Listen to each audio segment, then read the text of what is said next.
Hello, Mr. Aizawa. How's it going?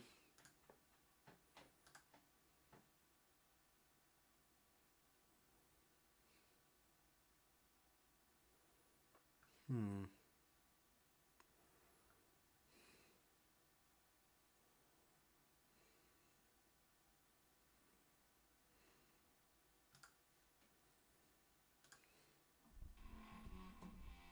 Well, going pretty good. Streaming a little early. I want to get a good chunk of this taken care of today, so then I'm not super trying to finish it with like stressed about finishing it, printing stuff off because and my camera is low for some reason. Because I'm trying to get ready for Salt Lake City FanX as an artist. So there's going to be a lot of me trying to catch up and as well as finish things, as well as printing. I ordered a bunch of acrylic charms and standees.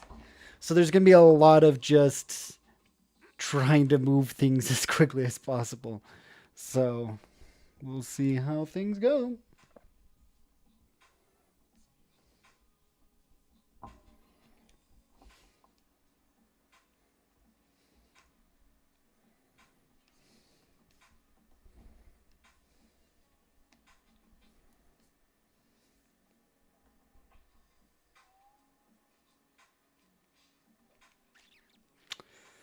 I just did that. Gosh dang it.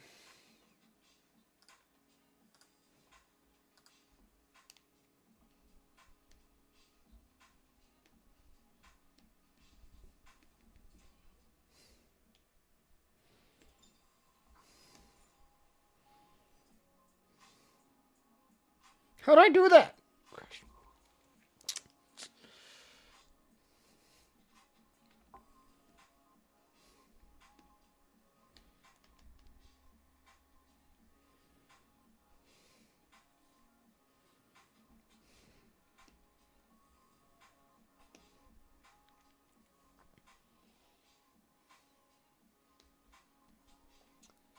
Nice try, and thank you so much.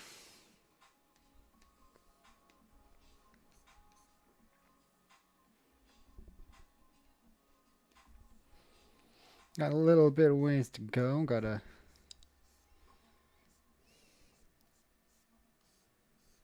make sure there's a little. The darkest areas are dark and stuff. Do you sell the art, or people are going a? I will be selling my art at Retro X, or at not Retro X, Salt Lake's Fan X. That's I usually sell my art at conventions just because art prints on like Etsy and stuff doesn't really necessarily do great. So that's kind of why I don't. Where is it at? Salt Lake City, Utah. For this next convention, I'll be at. I am not making enough currently at conventions to um, necessitate or make it viable for me to jump to other states just yet.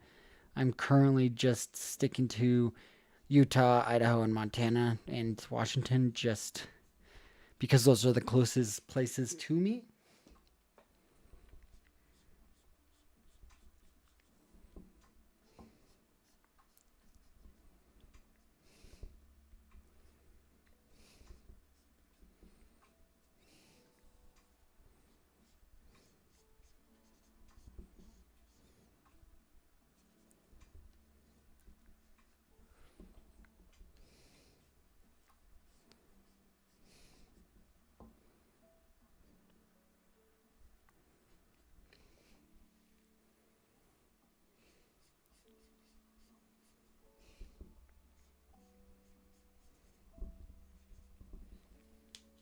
You maybe be there? Really? That'd be cool to meet you. If you'll be there.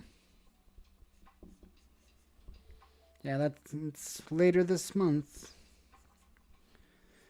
I gotta. I might be. I might not be streaming as much because it does take a lot of preparation to get ready for specifically FanX. I got to restock on a lot of my prints. Similar to my old Doom print that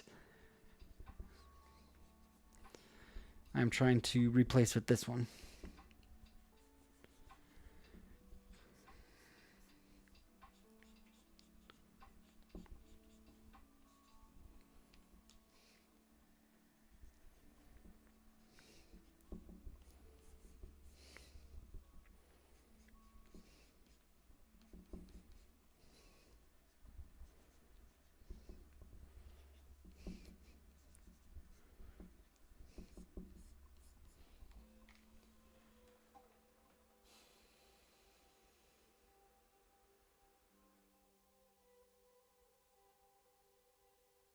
Just making sure everything's golden. But it would be cool. I used to. So before the pandemic, I used to do a lot of these conventions and I used to stream a lot more than I do now. I've actually had quite a few people that watch my stream and my YouTube channel stop by my booth at FanX specifically to say hi and buy some of my art. So it's always a trip for me to do that. It gives me kind of imposter syndrome, but it's also really kind of nice to know that I am big enough for people to actually want to say hi to me at these conventions.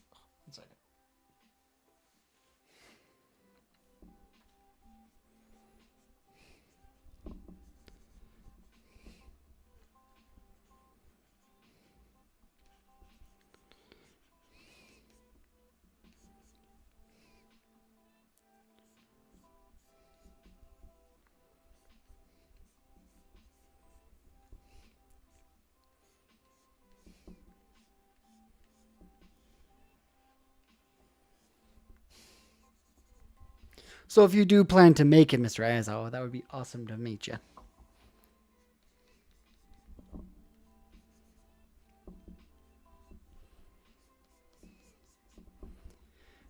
That's also kind of the reason why I'm not a non-face.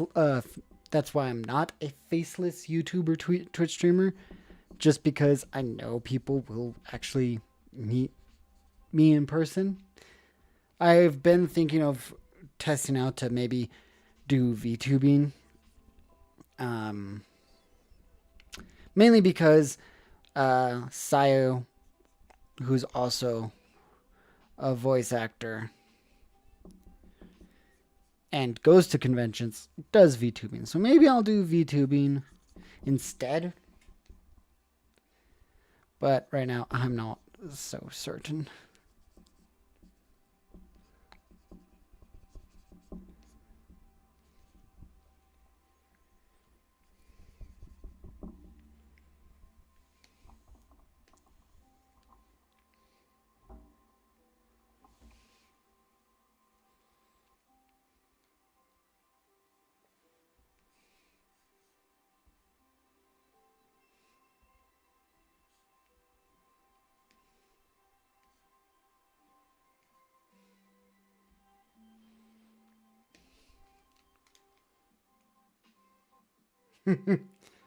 Well, that would be cool if you were able to make it, though.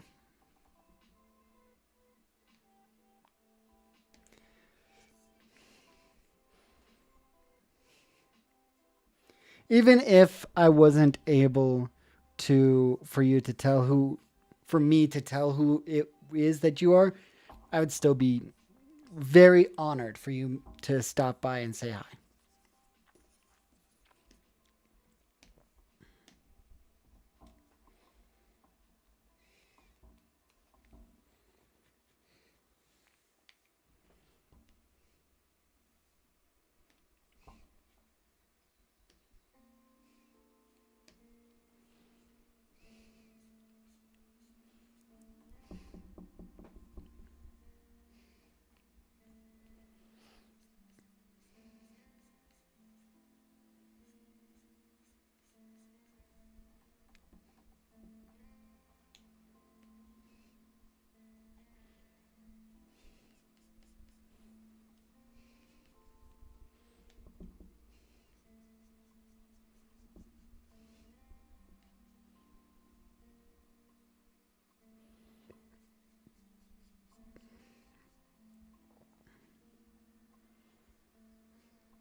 Which reminds me, I need to make a post about where my booth is gonna be at FanX,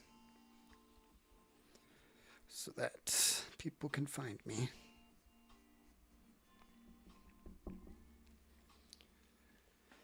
How's the cat? Being a menace still, but I did a lot of research today because I needed to do a lot. I'm trying to figure out what I can do to make it so he's not as chaotic, because he was a street cat before, and street cats tend to do what they want when they want type deal. So it's not gonna be super convenient, I guess.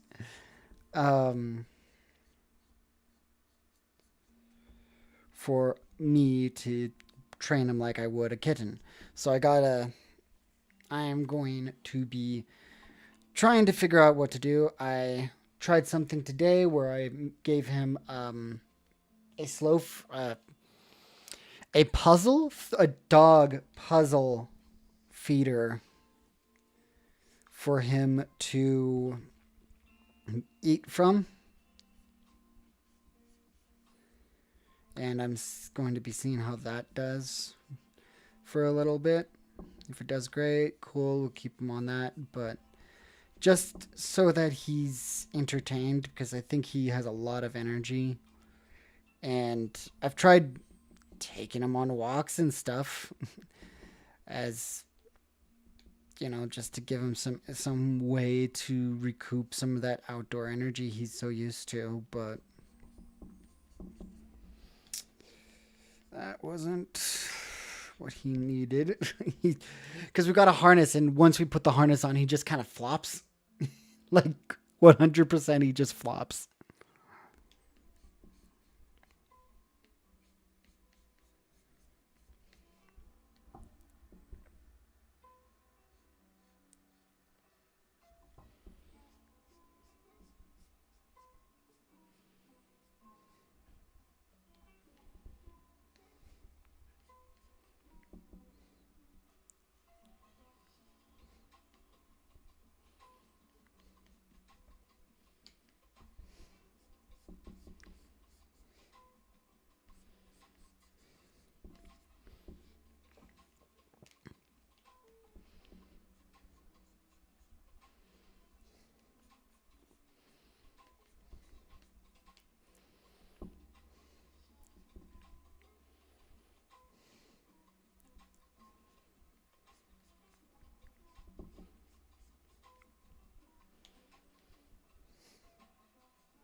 But other than that, the cat's doing pretty good.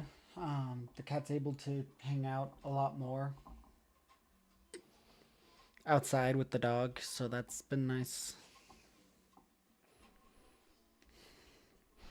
I'm worried about the dog though, 'cause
Now, what I'm doing with this piece is I'm also looking at my old Doom piece because I want to make the background similar and seeing what I did for the background and the lighting so that I can add more detail to it and stuff so I can improve upon it.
Boom, boom, boom, boom, boom, boom, boom.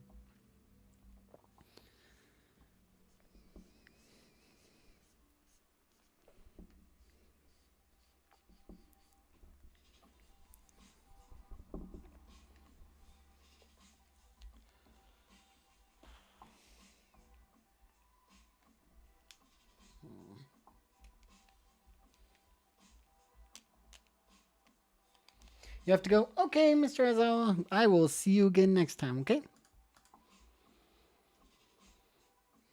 Bye bye.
bang itako or get.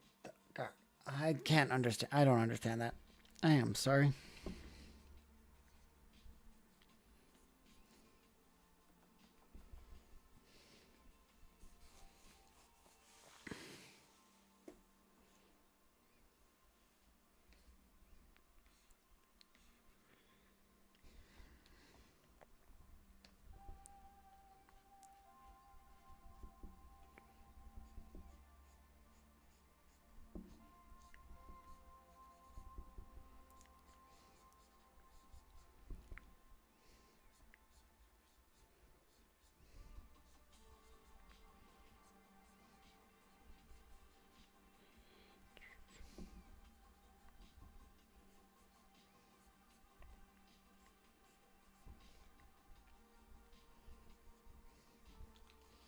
Welcome back, Mr. Aizawa. That was not long.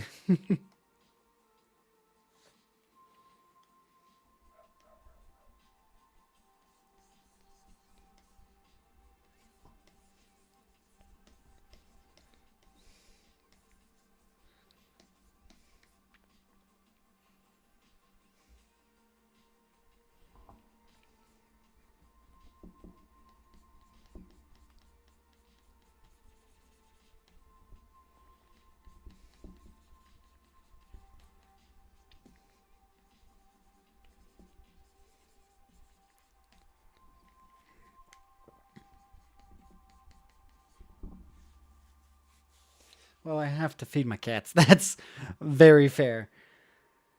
I fed the animals before I started streaming, so then I could have, time to actually stream and stuff.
How many of you guys are trying to play the new Hollow Knight game, Silksong?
I did not realize that Silksong was not going to be physical release upon release of the game.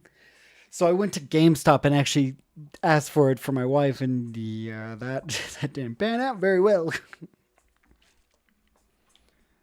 I felt immensely stupid.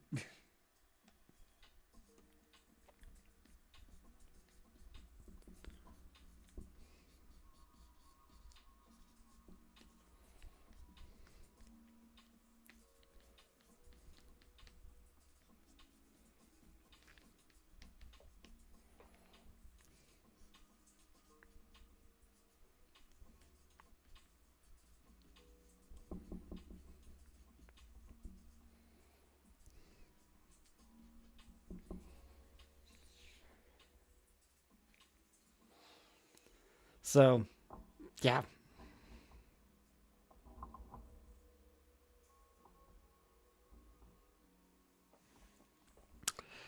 that was probably a big F on my part.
And I keep looking down at my navigation pool because I'm just trying to figure out if this is the right shades for everything. Is it too dark? Is it too light? Things like that.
Oh, hi, I'm sobbing. DMing sucks. I hate my players and I want to party with them. What happened, dude, to get that reaction?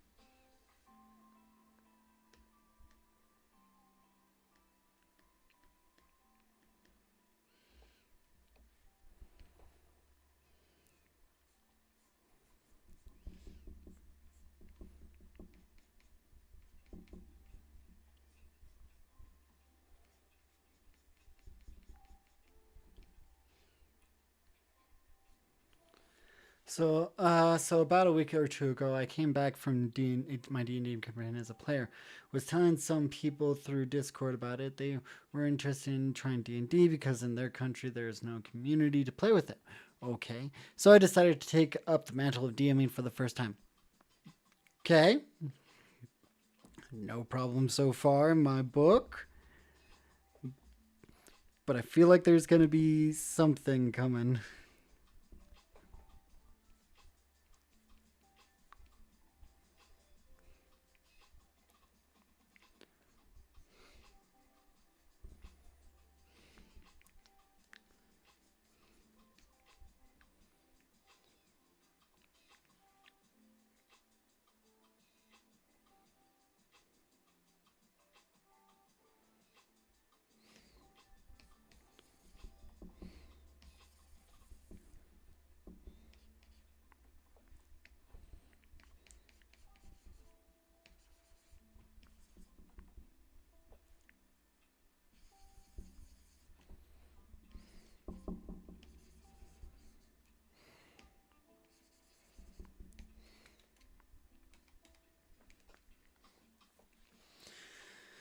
They spent forever to get me their character sheets, and they keep crying about when's the campaign gonna happen. 37 times I've counted, and they don't even have visual representation drawings of the characters for me to use as tokens.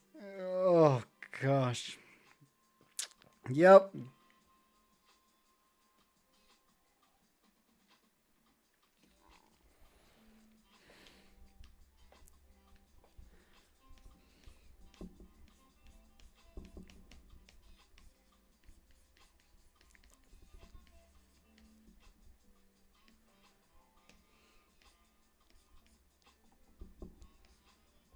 Well,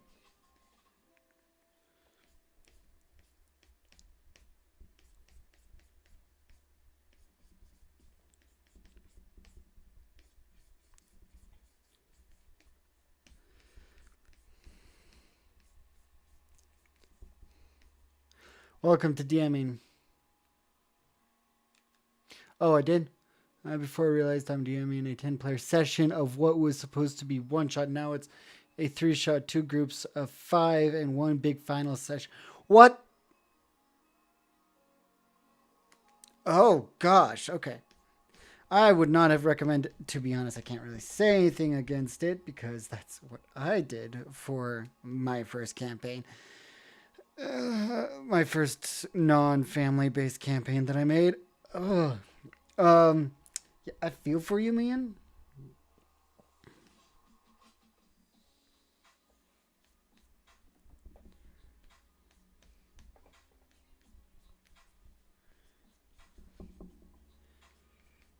Goodness gracious. I mean, I've always wanted to do a big group campaign. I want to do another one because I think they're fun when you get a group that actually meshes well. But I don't have that many friends anymore.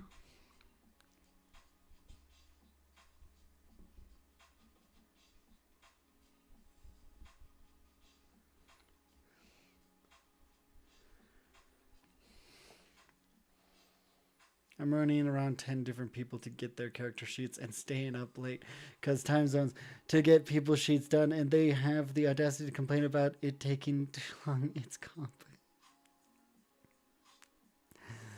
Oh,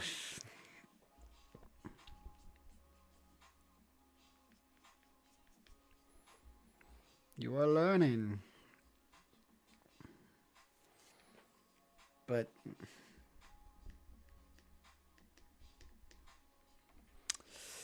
yeah, that's one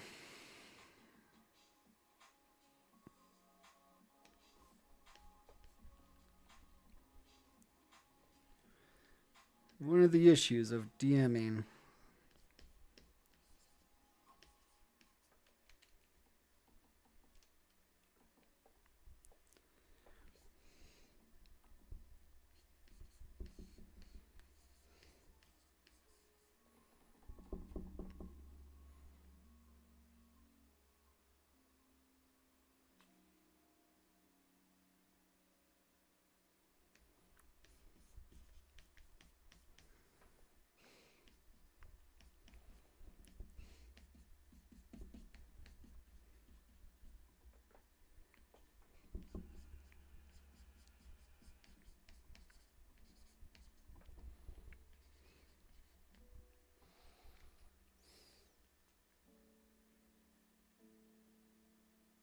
How do I do it? Um, I'm not doing as much as I used to for DMing wise. And that's me being honest.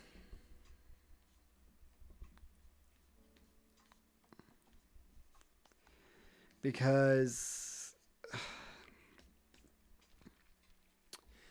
it got to the point for me where I was spending more time on my campaign that I was working on than I was on anything else. I wasn't spending time with the things that I needed to, with school, with work, and um, it got to the point where the party, I play a style of campaign where it is 100% um, based on what the party does. Like, oh, you're gonna do that? Like, I have a main campaign. Yeah. So I'm speaking of, I need to actually work on a map for the next session. But I have my priorities specifically um, for my art and for other hobbies because there was a point in one of my campaigns where I planned 40 hours every week. I am the one who stands above all. My power is enveloping. I am Paroxysm Mod. Welcome, Mod.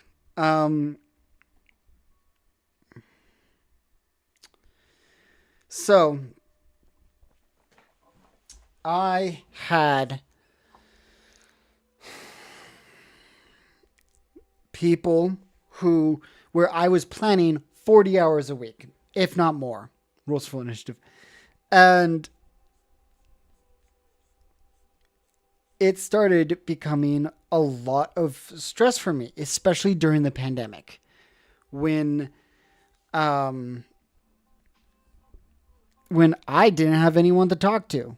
It was just my thoughts, D&D, and art. And the party. And at first I was like, oh, I'm going to get this place. It's going to be temporary. And everything will be fine. You know, like I wasn't planning on staying there for longer than 3 months. Then the pandemic happened and I stayed there a lot longer than just 3 months.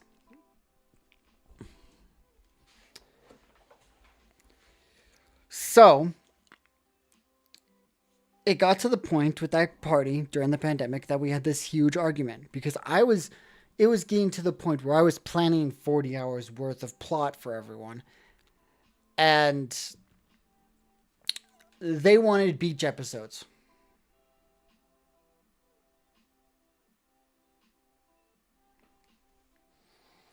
Like, there were party members that specifically only, and I mean literally all they wanted to do was beach episodes.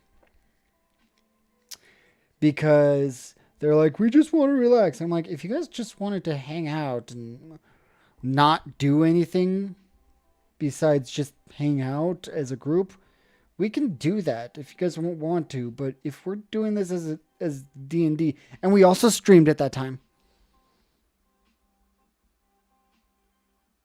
Oh, yeah, no, that's it wasn't. They just wanted their characters to relax and so that they could flirt with each other. So we got into this huge argument where I'm like, hey guys, if you guys want to do these hangout stuffs, I'm going to have to stop DMing because I am under way too much stress from so many things going on with work, so many things going on with this, that, or another thing. Yes. But here's the thing. It was one couple and they wanted to flirt with everyone else. There was another couple that wanted to actually roleplay. I get messages from the other company that wanted to get to play game. I still get messages from one couple that wants to DM me to DM for them again because I was such a good DM for them. I can show you the messages if you need me to. But they moved for good reasons. They needed to get out of this area because it was not what they needed.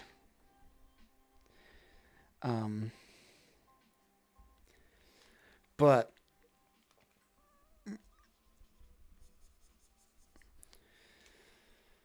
the situation became that one couple was flirting with all the single people, and the other couple was trying to role play, and the single people wanted to role play, and the one that the single person wanted to do beach episodes was teaming up with the one that wanted to flirt with him, and it was a mess. And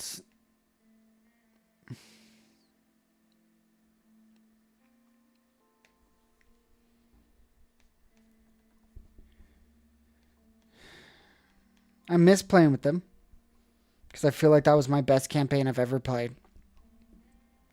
Because I did spend a lot of time working on it. And I had a deep story. I had plot for everyone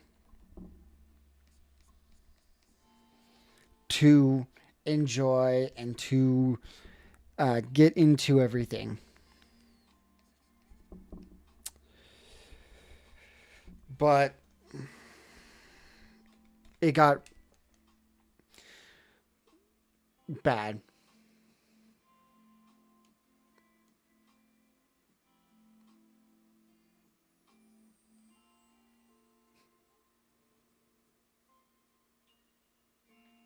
Oh, and that's not even the worst type of couple I've had that I DM'd for. The other ones are they became a couple because of D&D, and then they go in and decide that they want to have a date episode between their characters. And I'm like, okay, so you guys want to role play that. Let's see how far you guys are going to role play. So they role play the prep. They role play the planning. They role play getting all the items for the date/picnic. And then when it comes to the date, they don't. We spent an hour and a half on them alone, and they end because they wanted to role play that separately. It was bad.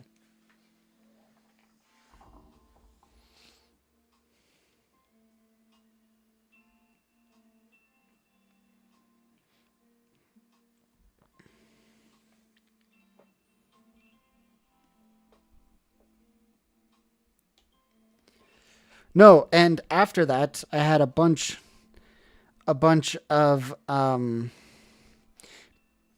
like the rest of the group come to me and be like, "That was really awkward. We need to talk to them or get them out of the campaign." So I messaged them privately because one of the guys I was super chill with. We watched anime together. We worked together. It was fun. I was like, "Hey, if you could you hold off on doing any of that like prep and not none of the like you know having the rest of the group cater to your guys' dating life. Like I'm fine with you guys if you guys need to role play that as characters, but having it so that we don't see the payoff for the date kind of upsets me, and that kind of ruins the point for everyone else to enjoy the role play session. It's like, well, that was private. I'm like, then why'd you put in that? Why'd you want your characters to go through that? What was the point? You know, like I specifically asked, okay, if you wanted that to be private, why did you role play that the rest of it? You know, and like, why'd you want to do that? I'm just coming to you so that just they would go into the D&D chat and start arguing about it and with everyone. And I'm like, hey, calm down.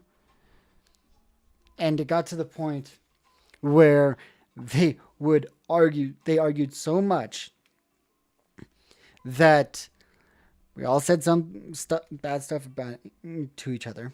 Not, I didn't curse, but it got to the point where I'm like, hey, dude, this isn't what.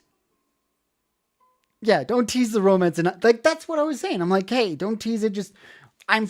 If you guys need to, we can just say, hey, fade to black. Boom, you're done with that, and all that. Don't have us all sit there being like, oh,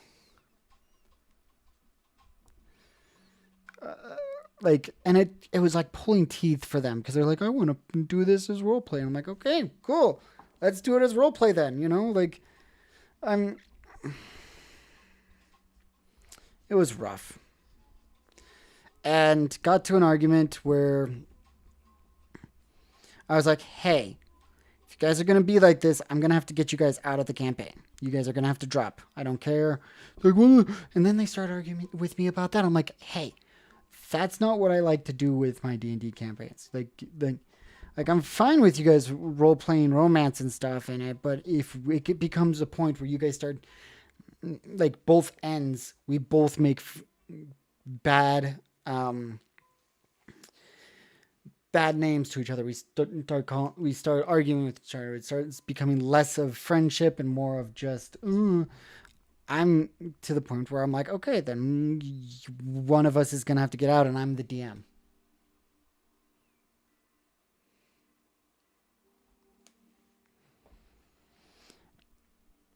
And that right there is a key thing what you need to learn. This D&D has been one of the biggest mental stresses factors. I'm trying to set them up their character sheet because they're one of the few people who've been pressuring me to make the sessions earlier. And while I'm doing it, they keep flirting with each other, and I'm really, really trying to keep my composure. Wait! Like in the chat that you're in, they flirt with each other.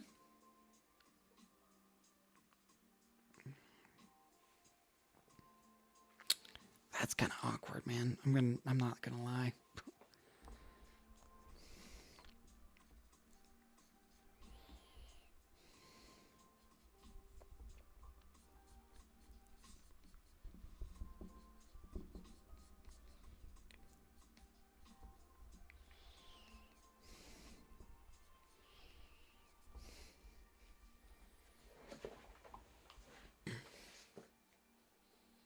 In voice chat while you're there, bruh. This is when you take them separately and be like, hey, I'm gonna just go one on one so I have specific time for everyone to make sure that their characters are what they want.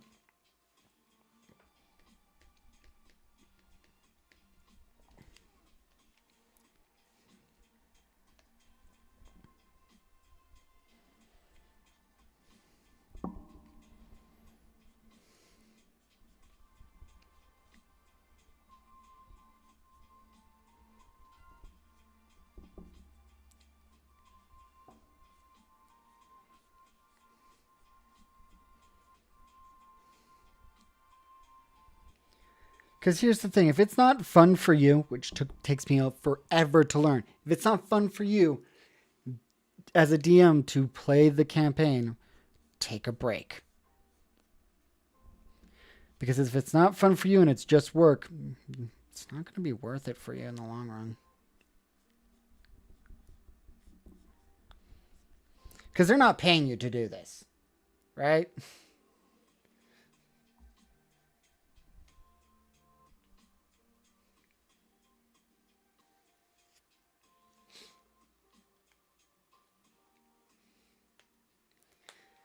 I'm currently with I can't say decent group, because at the beginning, one of the guys flirted with, at the time, my girlfriend, now wife.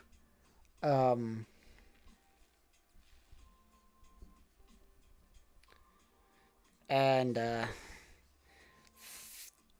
even though he was married, confessed to her later on. So,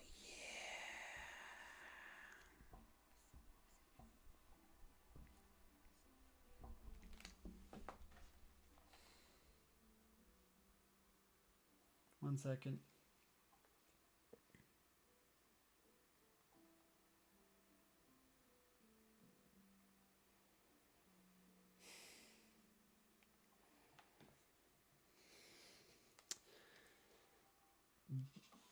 One thing I was doing, like, hey, so buddy, what's your character's name? And he was like, oh, it's gonna be Gru. The girl went, my boyfriend, yeah, he's gonna be my boyfriend. And I'm like, please tell me your name. It's 12 a.m. I want to go to sleep. I didn't say that for him. And then after he answered my question, the girl keeps screaming, hey, why are you ignoring me? She hopped off and then he's sharing screens and DM him and got mad at him. What? That's ridiculous.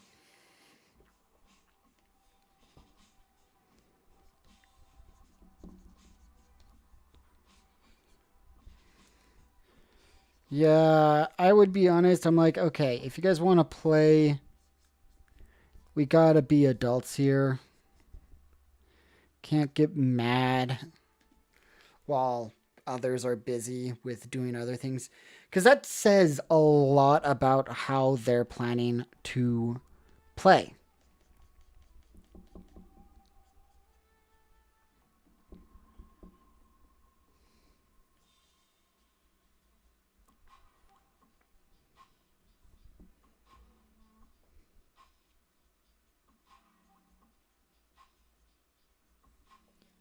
And it sounds like it's mostly her problem.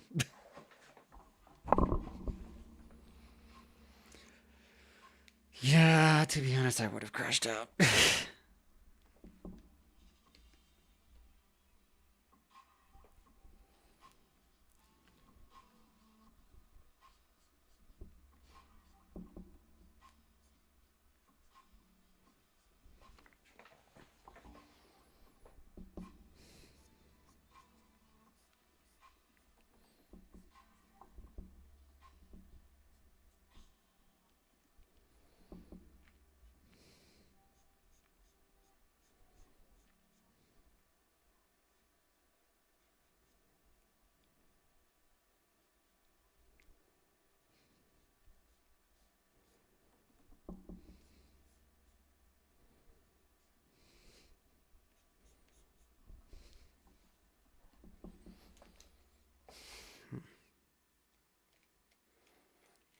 It's getting there. Thing about the boyfriend is he's here, but also kind of not. He's not a problem, but he's also extremely unresponsive and feels like he's only here to be a passenger to be with her during the sessions. Do you all want to know what I planned for all 10 of them? What's the BBEG? I would love to know this. I would love to know this.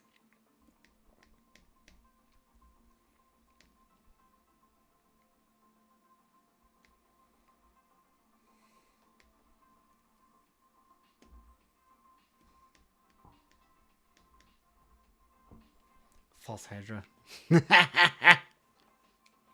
Nice. So one of my players in one of the weird campaigns where there that one where they went on a date but didn't. One of my players, he was like, my character has amnesia. I have this. My name is his character's name was Kilgore. He got it from something, and he didn't know what, but he always felt like he was missing a part of him. So I was like, okay, cool, cool. He was a cleric, and I put a twist on his clerical powers because he was a cleric of the Forge, and I was like, he's gonna be a cleric of the Forge because he always forged the path for people to go to the false Hydra of his hometown.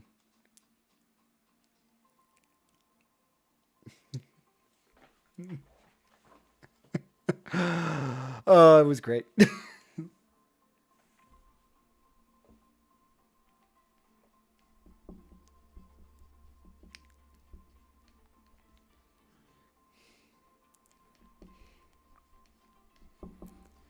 So he had no idea. His character had no idea, but I planned it so early on. It was wonderful.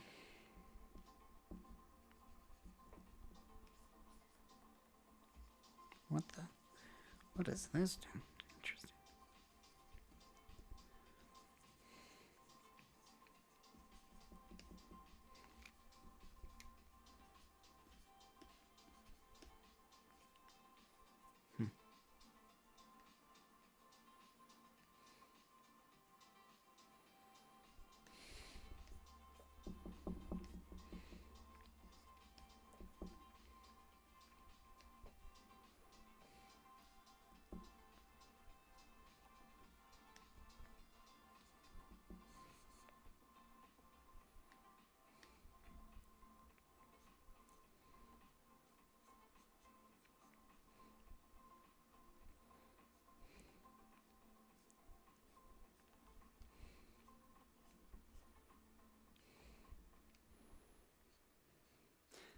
I mean, it was easy because they kept on being like, "I want us to face a false Hydra. I want us to face a false Hydra."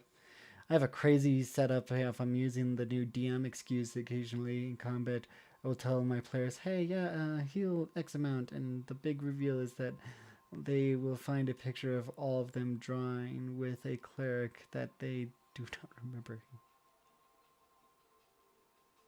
Nice. That's amazing. Love that.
Amount of townsfolk they have been consumed. The amount of time they've asked me when is the D&D. The count right now is 37. So that's 5 heads on the false Hydra.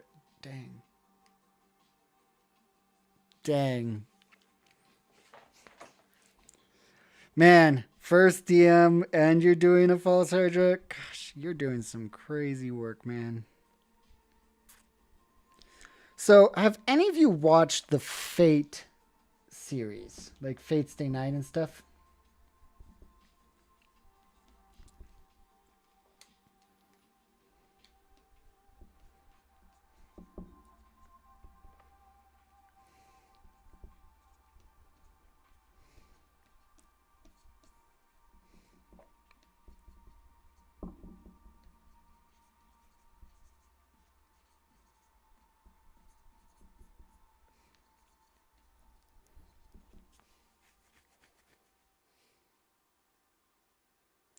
It does for 3 seasons.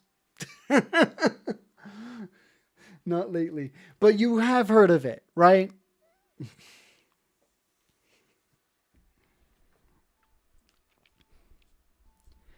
I personally want to do a campaign where that is the premise.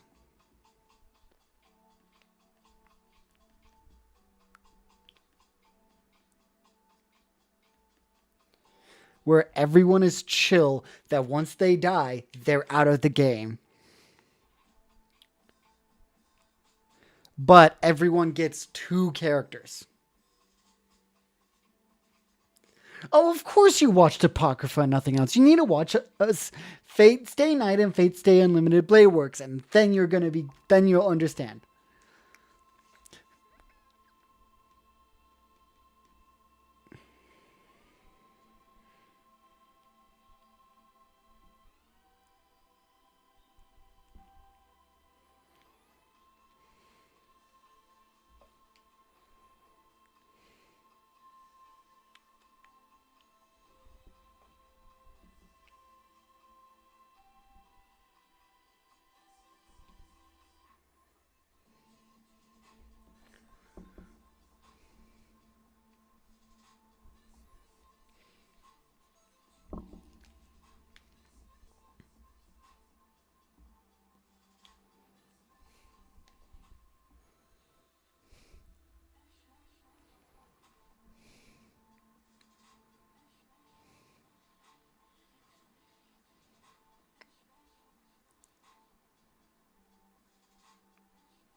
So think of it that way, like where it's like you have 14 people or 7 people, each playing a different character, each playing a different character connected to someone else. It was Fate Zero. It was the one with the author's kid as Saber. That is Apocrypha.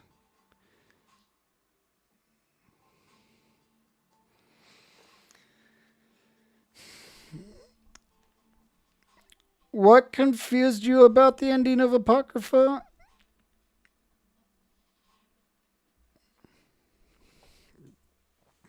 I will be honest, I also watched the ending at like midnight when I was in college. So I'm not probably the best to explain endings right now about that ending.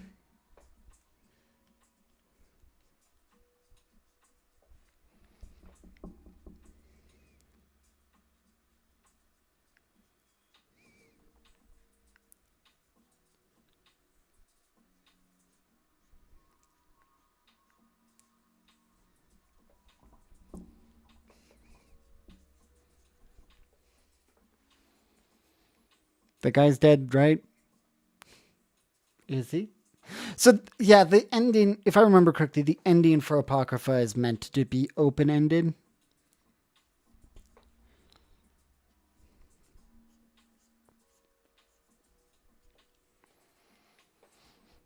Um,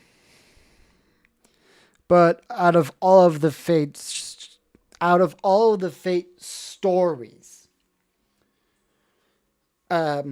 because the Fate Stay Night, Fate Unlimited Blade Works, Fate Zero,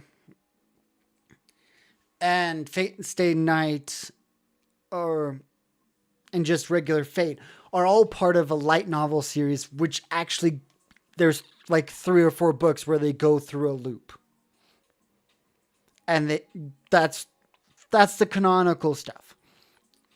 Then there is Fate Apocrypha, which is a possible alternate timeline of the future that happens after Fate Stay Night Unlimited Blade Works. Specifically because they bring up the fact that Shiro wished for people to be safe,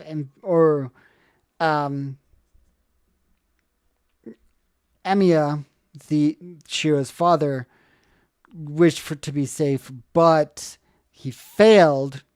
Welcome back, Aizawa. And the Kire Kotomine wished for Gilgamesh to live as long as and because of that wish, it broke the system. Because summons aren't supposed to be alive. But because there was a wish, it changed things. So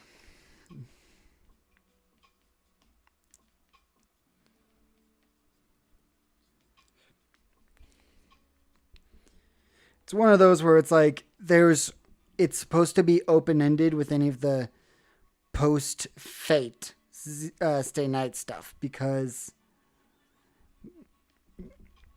we're not supposed to know how the ending is because we're told what the ending's going to be like by Archer.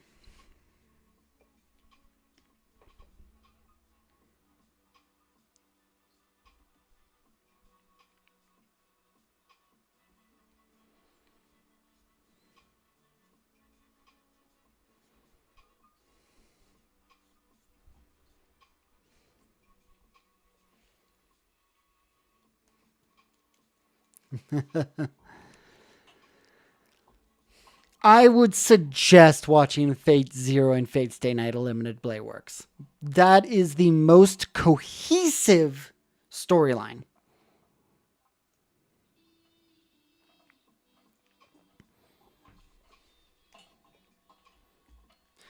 But then there's offshoot movies and stuff and mobile games and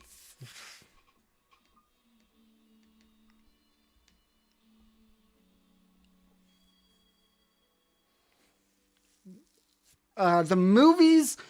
The movie that I'm thinking of, the offshoot, there's the original three movies, which was the based off of the first book of the light novel.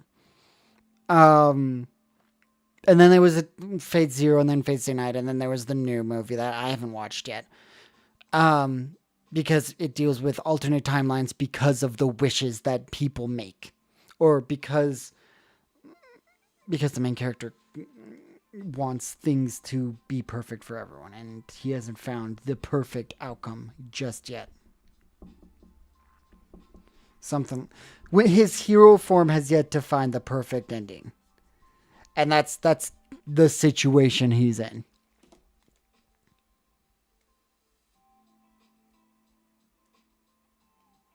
And two because of a chicken lady. Then there's a backstory lore movie about King Arthur that I haven't watched yet, that I am meaning to watch here soon. Hey, Tengen.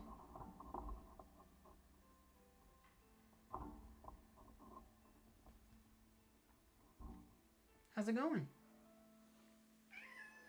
Oh, yeah?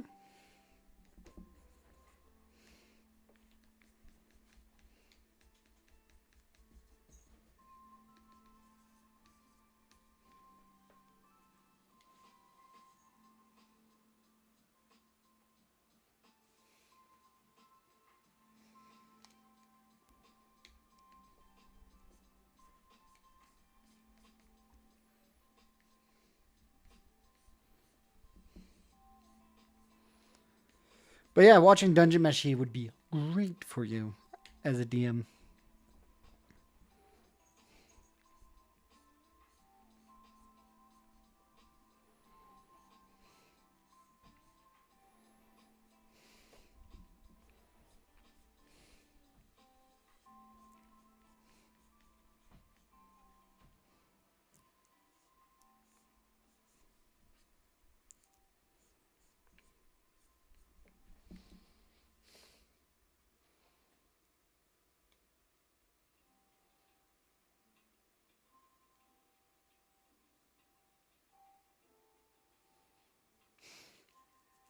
You'll have to watch Dungeon Meshi to figure that one out.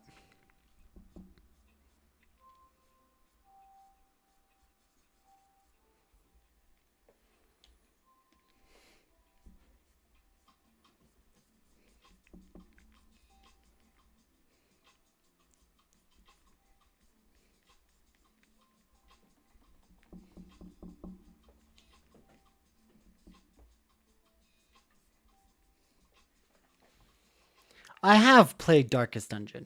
I did not finish it.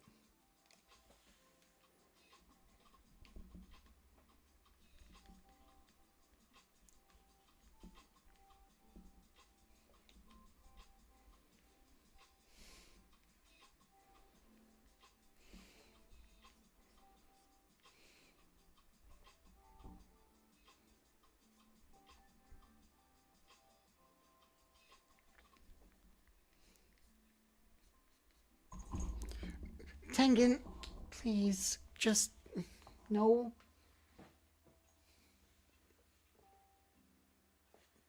Right there.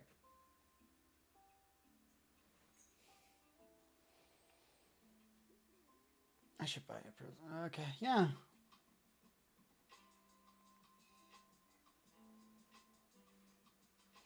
Are you talking about the magic circle that's around her head?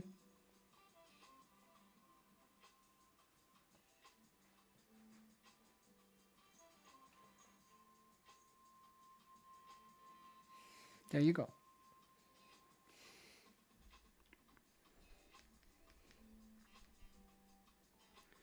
Oh, that's great. Thanks, Tengen.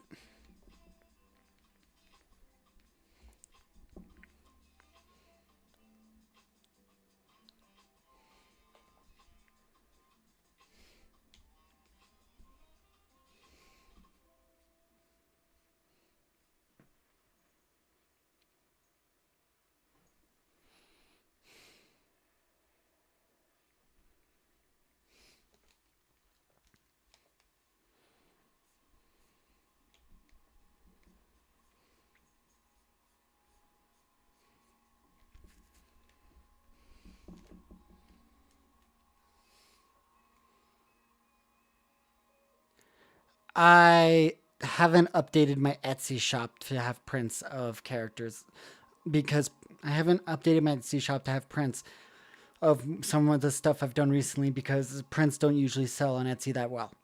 And getting them packed up and not get damaged is a whole nother situation that I hate dealing with. No, it's not. It is not a Darkest Dungeon situation.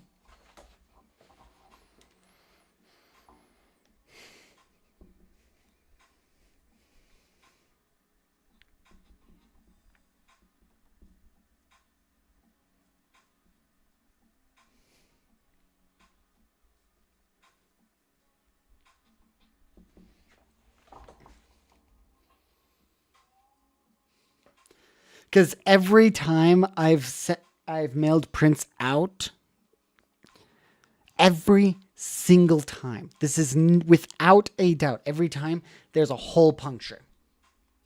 No matter how much I put protective around it, there's a hole punctured in the artwork because of shipping.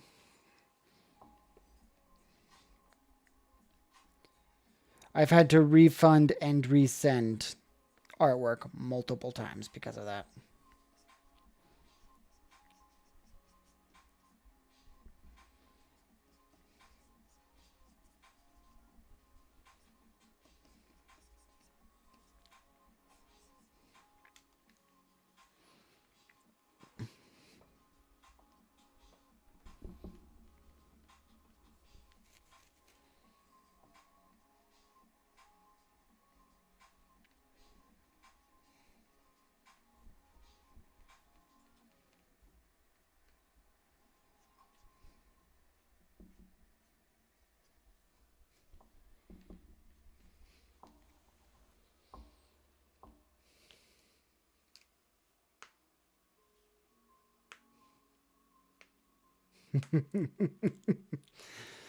Yeah, you need to watch. You need to watch Dungeon Meshi. You'll see if you watch it and get to that part in the story. You'll see what I mean.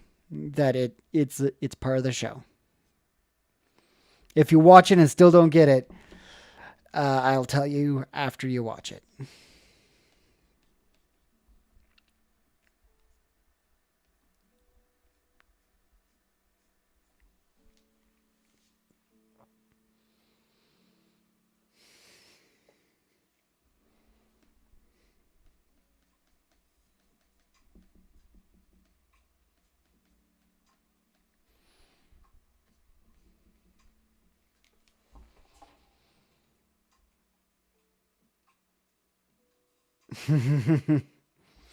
You have Google Slides for your D&D campaign?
I'm not railroading per se, but I'm not writing on a Google Docs the NPC using. I use a notebook.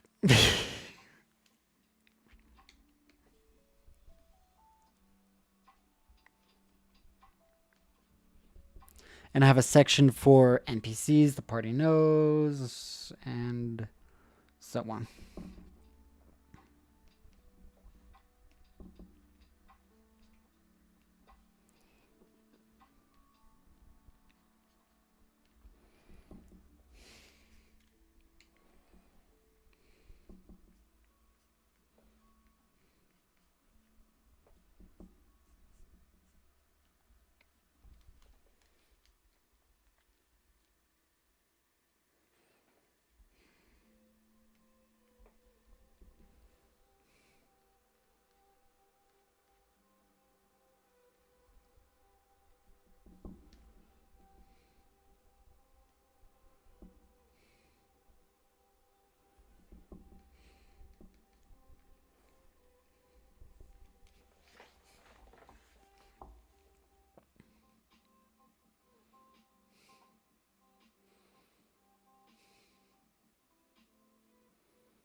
Cool. I'll have to check it out.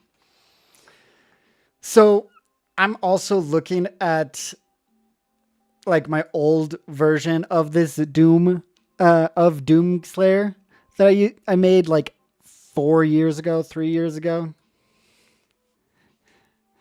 Look at the improvement. Like this is a great way to see my improvement. Like looking at this, I'm like, oh wow, I would have been done back then. Like this is what I would have been done.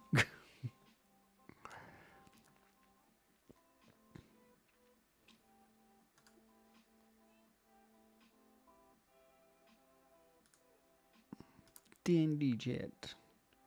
Nice, nice. Oh, you even got music set up.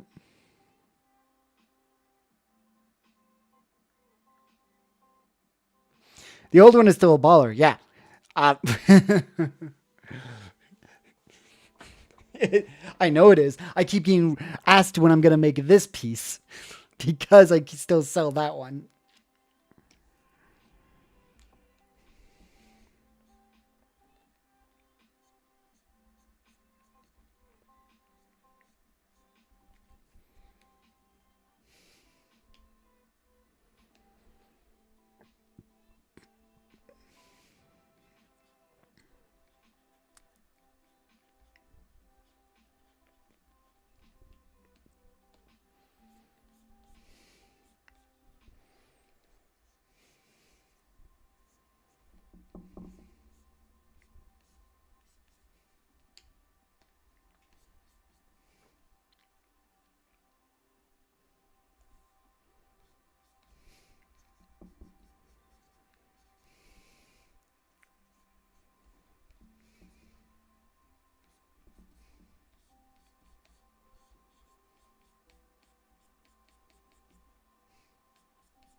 Ooh.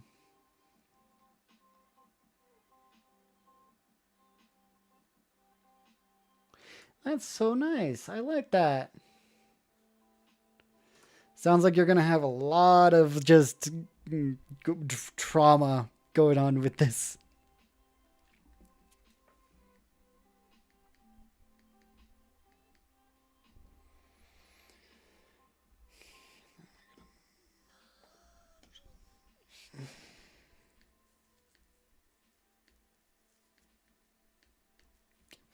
Then now I'm going to go from helmet down. Yeah, but to be honest, Silent, my first time DMing was with 19 people.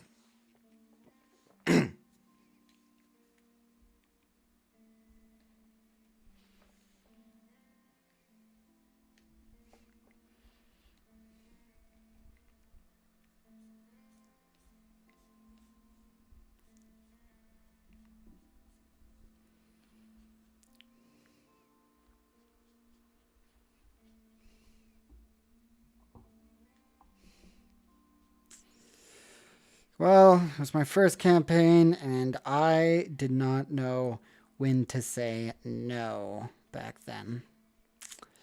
We had to roll for initiative for everything.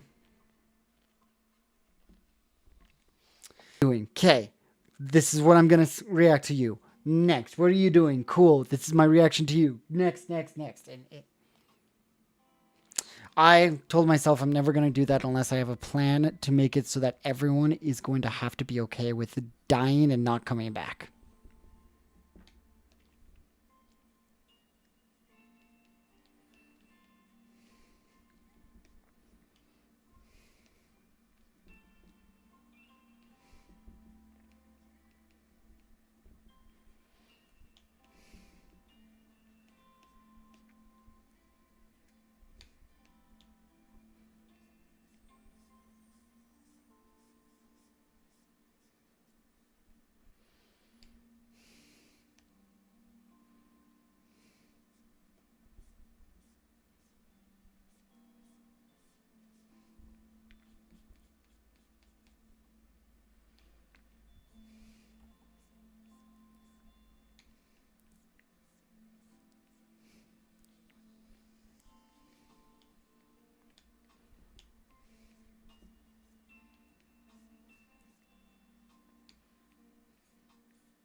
That sounds fun.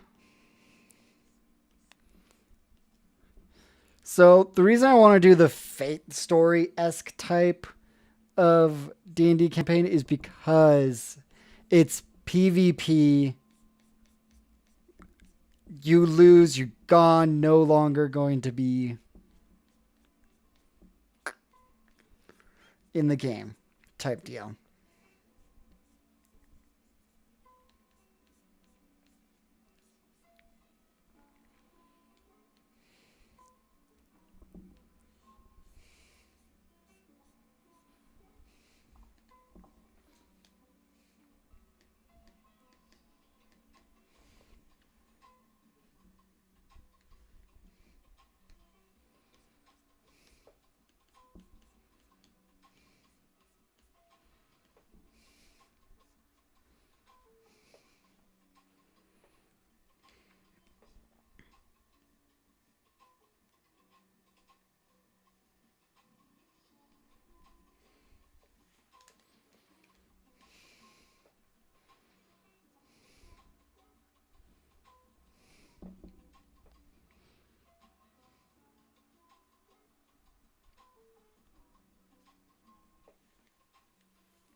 So that's kind of why I want to do the Fate one.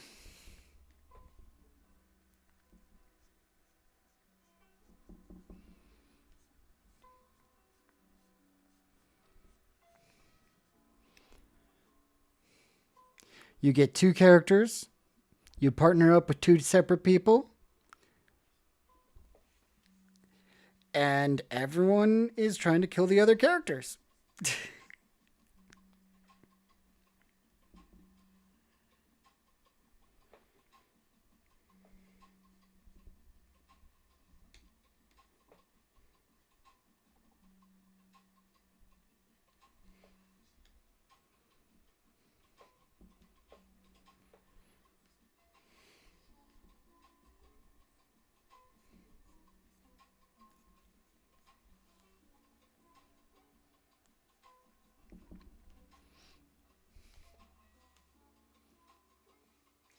Son, the other group is escorting the mayor's son, who's deaf, outside of town because, the son kind of had a bad feeling about the town. Third session, I'm intentionally having both groups misunderstand each other. Ooh.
To stream the sessions on Twitch, but chances are Nintendo lawyers are ready their snipers to strike me down as soon as I play my 2nd of October. I mean, can you guys hear the music going on right now?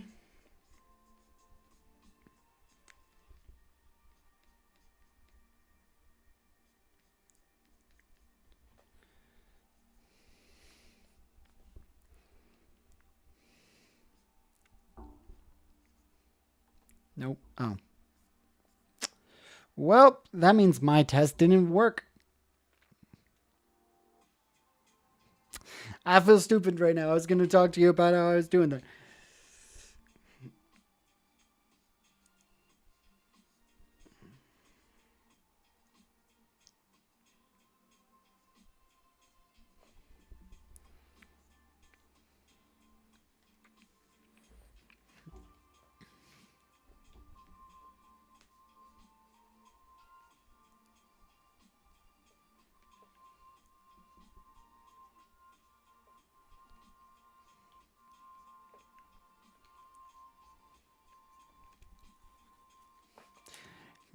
Here with your beautiful voice. Thank you very much.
I don't think I'm not making enough money to do conventions further than Colorado right now. Like, if I was making convention money, like convention money, con money, like some of my friends are, I would think of doing conventions full time, you know?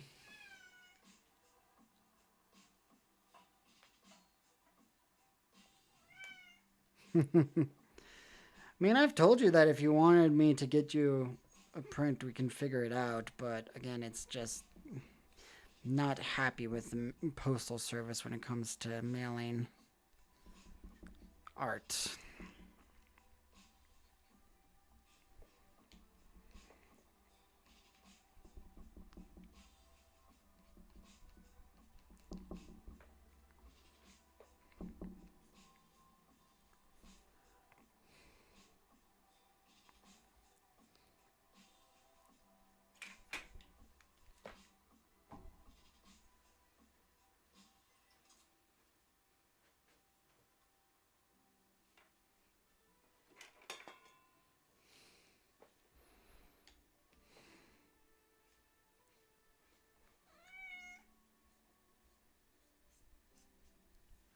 What? I'm making art right now. Can you not respect that?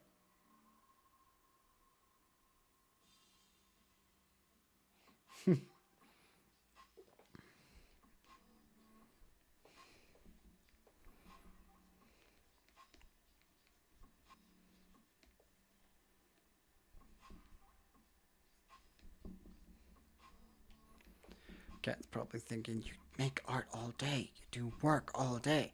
When do you stop?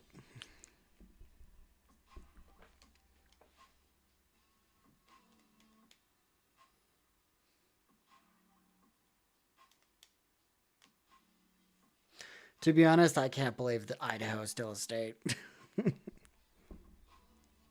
I'm from Montana.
During 2021, there was a lot of people that moved from many different states. People are like, oh, it's California people. I'm like, no, it's people moved from all over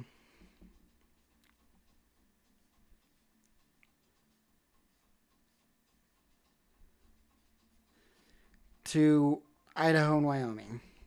Specifically, the Yellowstone area. A lot of locals are like, no, they didn't. That's not true. And I'm like, do you guys not pay attention to the area you're in? Well, they moved here. And I'm like, yeah, because this is closest to Yellowstone. What's your malfunction, my guy? Do you not pay attention to geography of your local area at all?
Yellowstone's Yellowstone's not even connected to Utah. How does that work?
I just know it's close by or something.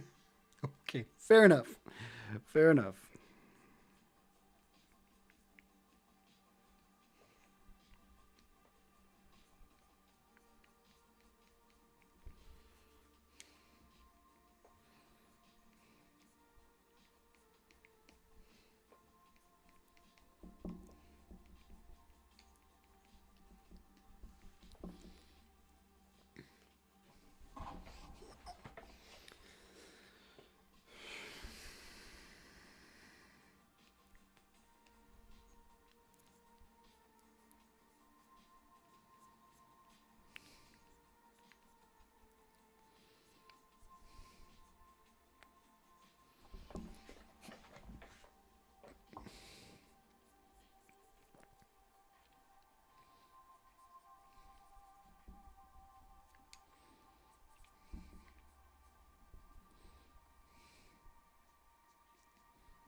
My wrist is starting to bother me, so I might have to end stream a little early.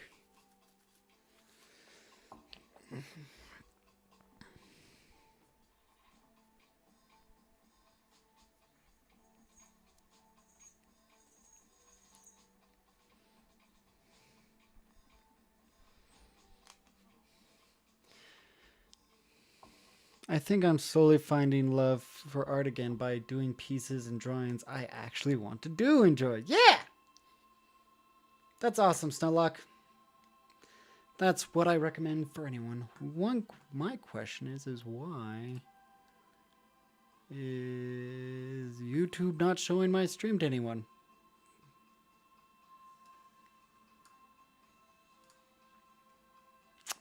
Oh well.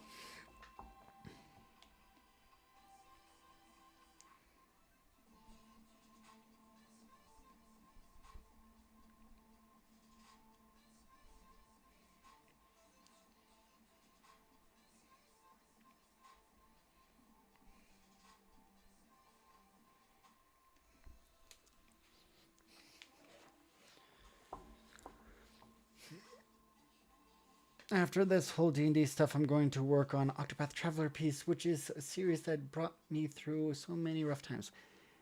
And your style looks it, dude. Your style is so close to that style, man. I'm proud of you.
Work on a piece for Small Kingdom, the Rabbit and Steel piece that I finished. Absolutely made my month. Yeah.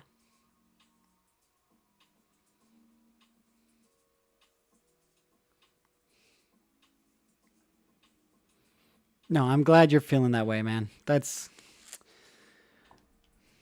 what you need to be feeling for art.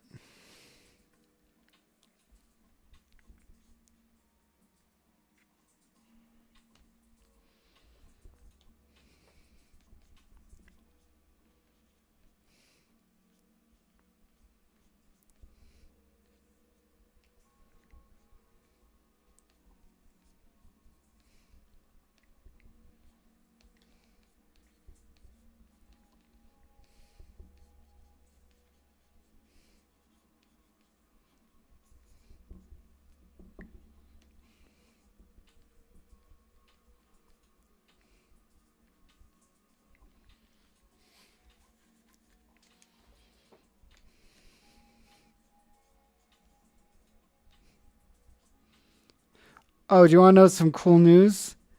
You know that lawsuit where Disney was going after Midjourney for $150,000 per generated image?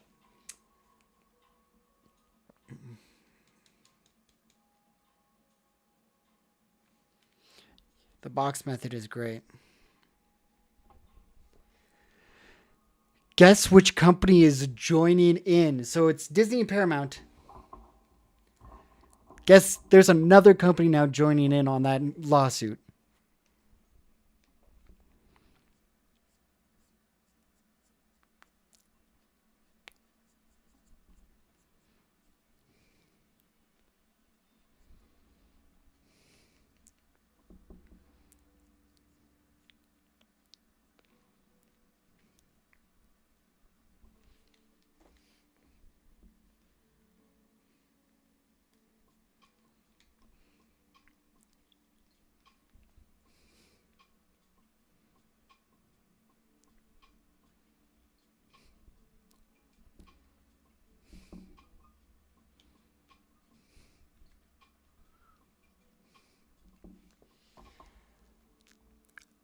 WB. Warner Brothers is joining the fight with Disney against generative AI. And yes, there's a lot of people that are like, oh, well, they're just doing it so that they can use their own and blah, blah, blah, blah, blah. Yeah, but it will serve as a precedent as it does for their own it does for the copyright laws that they pushed for.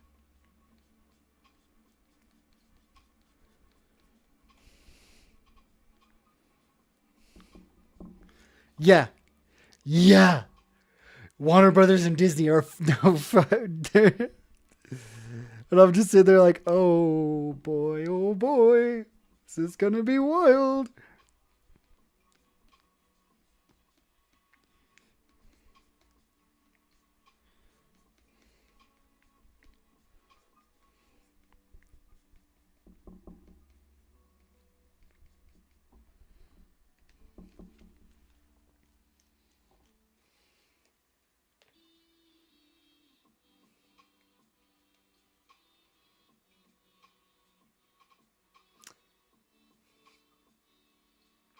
Yeah, that Warner Brothers.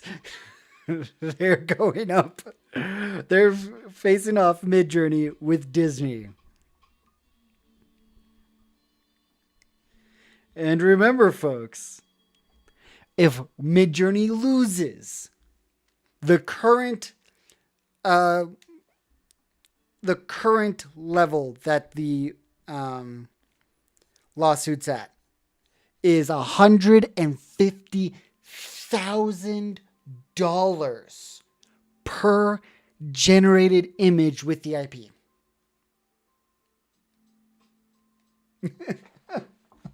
Right. And Homelander is Amazon, technically.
Speaking of Disney, what's going on with Disney?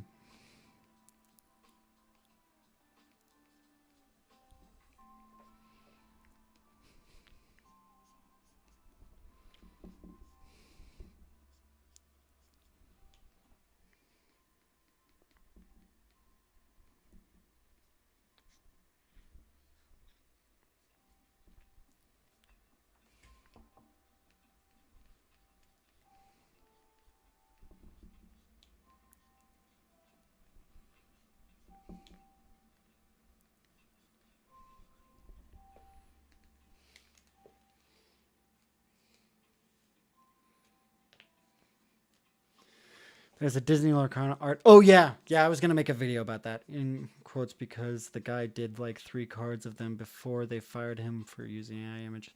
Was one of the few people banned at Dragon Con, and we're getting him to be banned at my local convention.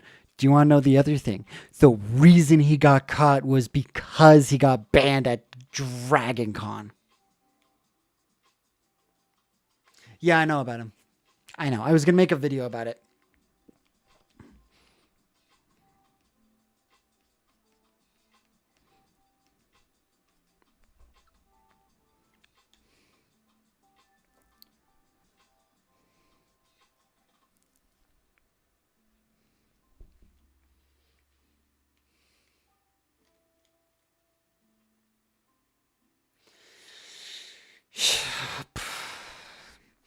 See, there's a Venn diagram that I think that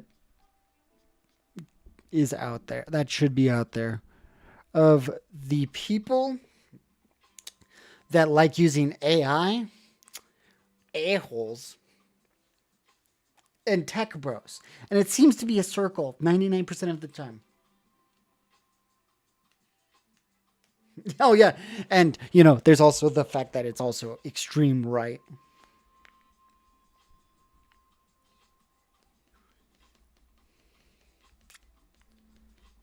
I was surprised people thought that I was right. I was right. That people, I've had people come up to me and ask me if I was right leaning when it comes to politics. And I'm like, really? Huh.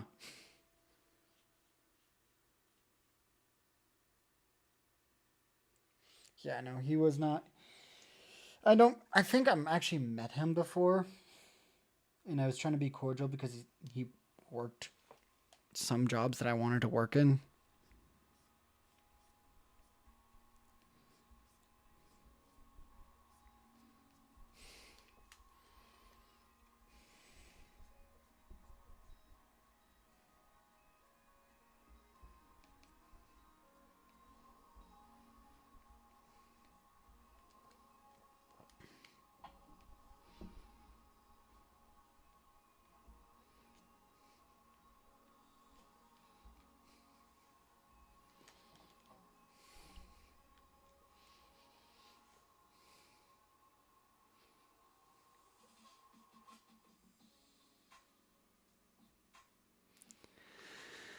Yeah, I've lost money because of you know who.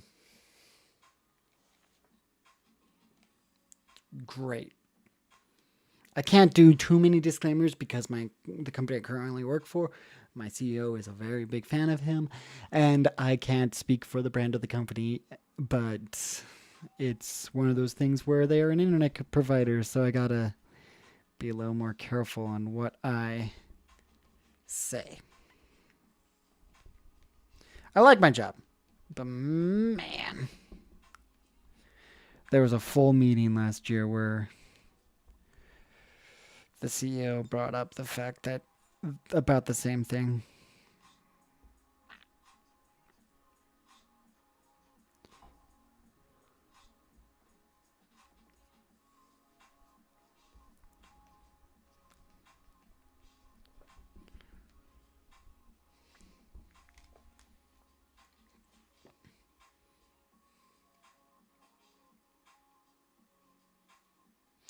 And like, I think it would be cool to work for Lorcana. I know the art director. I was actually going to call him. I think I should call him in a little bit, actually.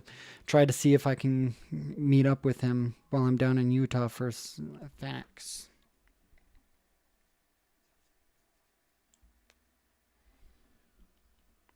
I gotta actually make a few calls for that weekend.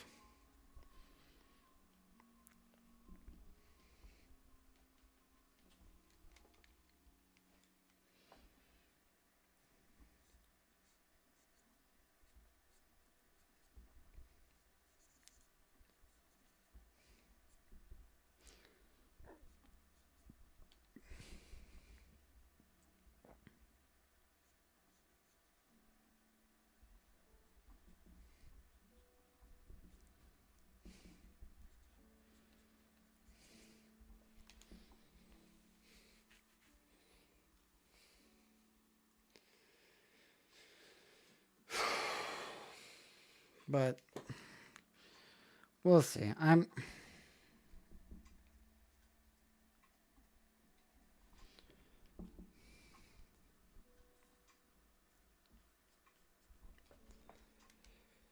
I'm hopeful that this. The reason I was gonna make a video about it is because I made a video earlier about how it seems like there's a lot more companies that are going against the grain of AI, with specifically convention companies. I'm going to be at all honest here. Like FanX, the Salt Lake City FanX just sent us an email that you can't sell AI stuff at the convention. You can't retail AI art.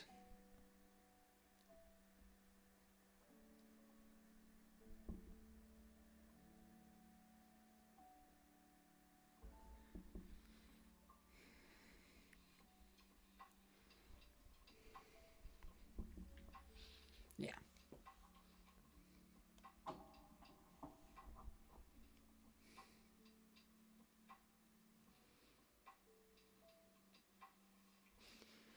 Primitive bias has always been made because of seeing him so many times. Well, yeah, that makes sense on why you don't really like Lorcana. I mean, the main reason I want to get into Lorcana is so I can actually do art like that full time. Not just hope, but like actually try to get in.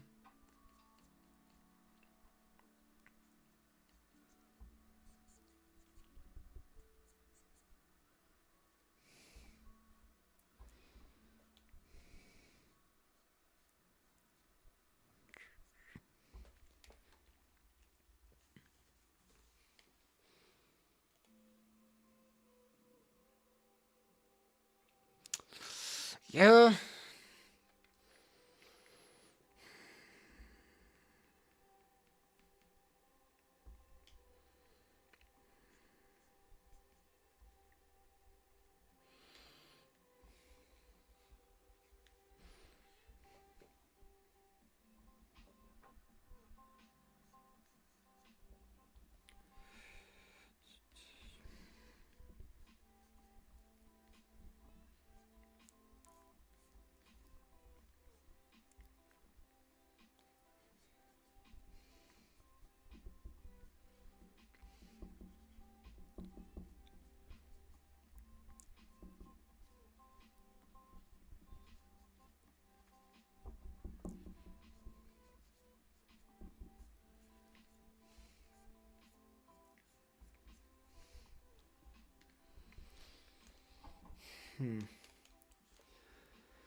No, there's a couple.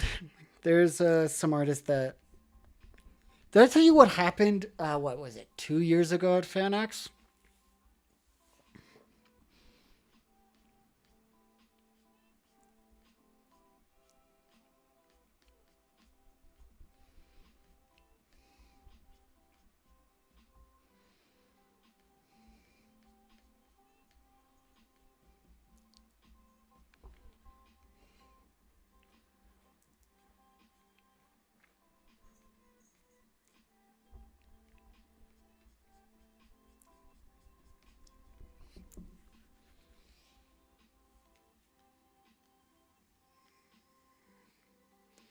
So this guy has the same name as me at FanX, right?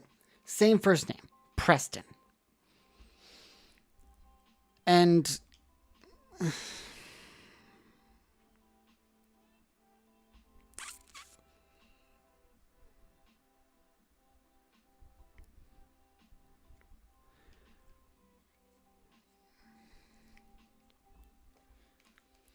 and he was an author of comics. So I was like, oh, cool. So you write the comics. And I was like, cool. The strange thing that I thought was going on when talking to him was that he sold the artwork of the comics and not the comics themselves. He was giving out the comics he wrote for people to just take. Thought that was weird. I was like, oh, why aren't you selling your your comics? Why are you, honest question, why are you not selling your comics when you could be like, oh, I worked with these artists. And he's like, well, I bought the art. And I'm like, oh, okay. Well, good to know. I'm going to continue selling my art. Thank you very much. And, every so often he would try to talk to me and all that. But what I found out through my friend who was helping me with my booth, because I had help with my booth. And stuff. He told my friends and our neighbors that out of the two of us, he was the better Preston.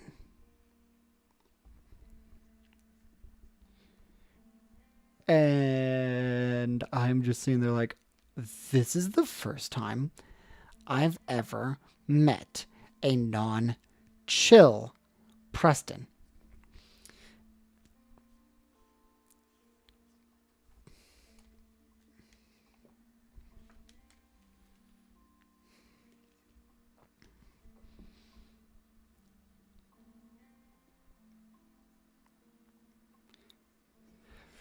Like, he would be like, well, he's going off to the bathroom all the time. And I'm like, I'm going off to... I got help for a reason, dude. Like, I'm going to the bathroom.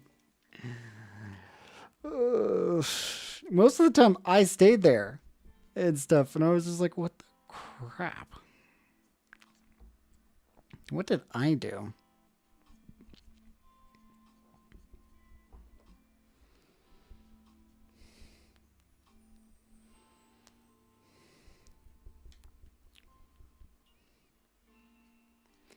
But it was literally because I had a same name. That was it. That was the only reason I could think of on why he was so adamant about not liking me.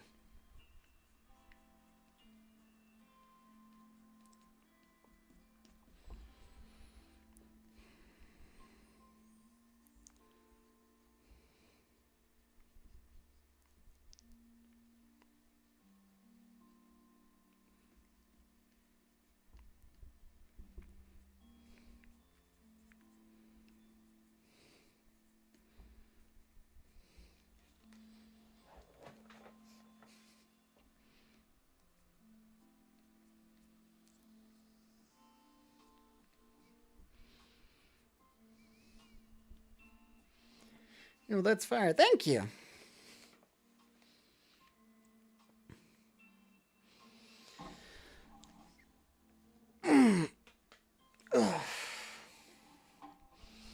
I'm probably going to end stream here shortly. Because I'm getting the hunger.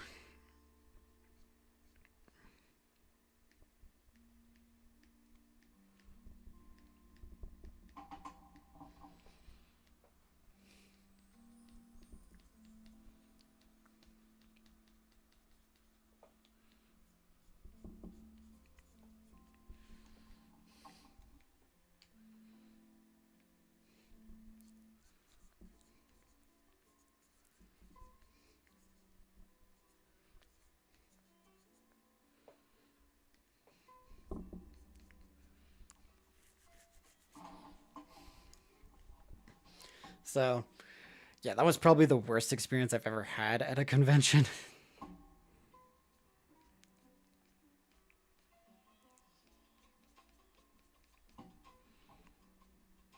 Was when someone with the same name as me decided it was their goal to make everyone against me in the same row because of my name.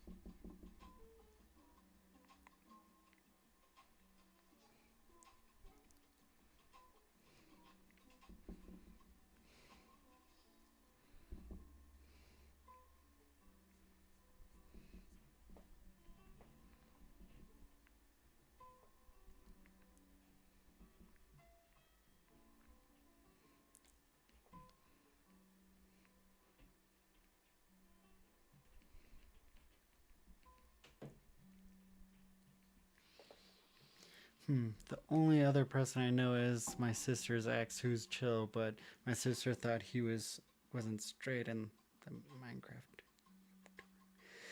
Yeah, I get mistaken for the Minecraft YouTuber all the time, though.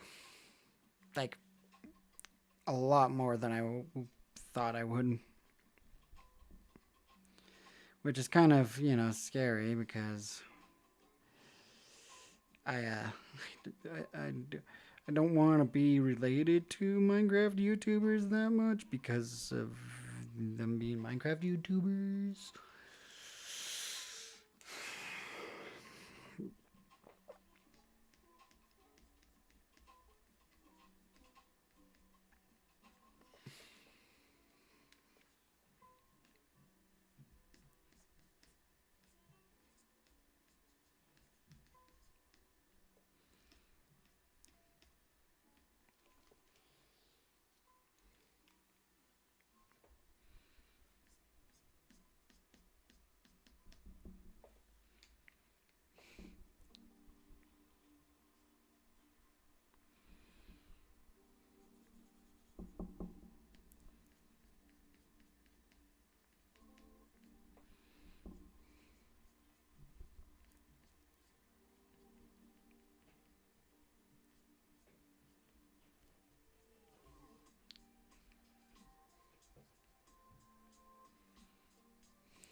Well, it sounds like my wife is getting home. Gonna save. I think this is a good spot to save too because I think I need fresh eyes on this. As you can hear the dog one.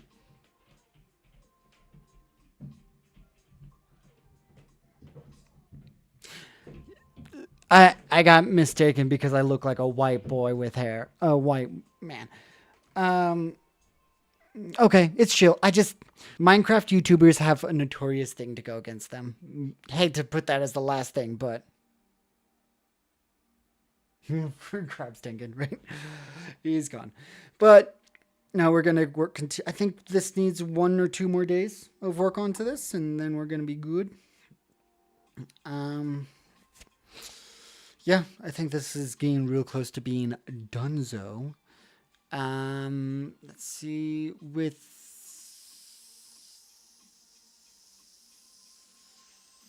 YouTube, with Twitch, it only says there's one viewer, so I don't know what's going on with that. YouTube, thank you everyone for stopping by, and I'll see you guys again next time. Remember to like, comment, and subscribe.